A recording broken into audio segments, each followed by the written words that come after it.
ஓவியாக்கும் வணக்கம். நிச்சயமாக திருநெல்வேலி மற்றும் தென்காசி மாவட்டங்களில் திடீரென பெய்த கனமழையினால் சூறாவளி மழை என்றே கூறலாம். 500 ஏக்கர் நெற்பயிர்கள் சேதமடைந்திருப்பது விவசாயிகளிடையே மிகப்பெரிய கலக்கத்தை ஏற்படுத்தியிருக்கிறது.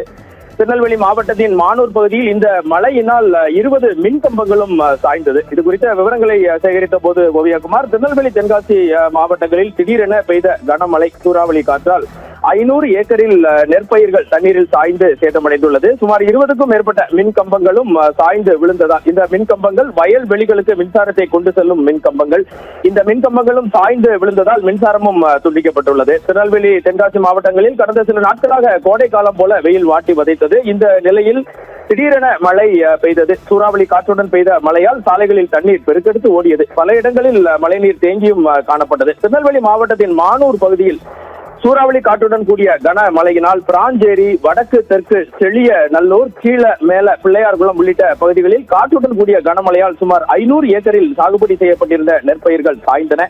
அறுவடைக்கு தயாரான நெற்பயிர்கள் பல பகுதிகளில் தண்ணீரில் மூழ்கியுள்ளது. ஏக்கருக்கு சுமார் 40,000 ரூபாய் செலவு செய்து சாகுபடி செய்த நெற்பயிர்கள் மழையால் சேதமடைந்துள்ளதால் விவசாயிகள் கண்ணீர் வடிக்கின்றனர்.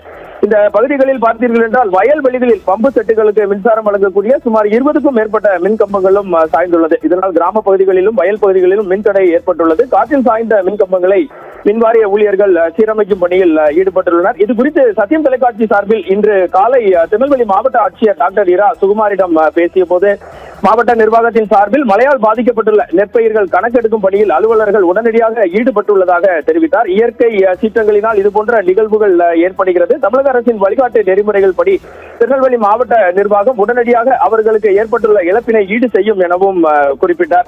எது எப்படி இருந்தாலும் இன்னும் 20 நாட்களில் அறுவடை செய்ய வேண்டிய நெற்பயிர்கள் மொத்தமாக மூழ்கி இருப்பது விவசாயிகளிடையே மிகப்பெரிய வருத்தத்தை ஏற்படுத்தி இருக்கிறது. ஓவியாகுமார்,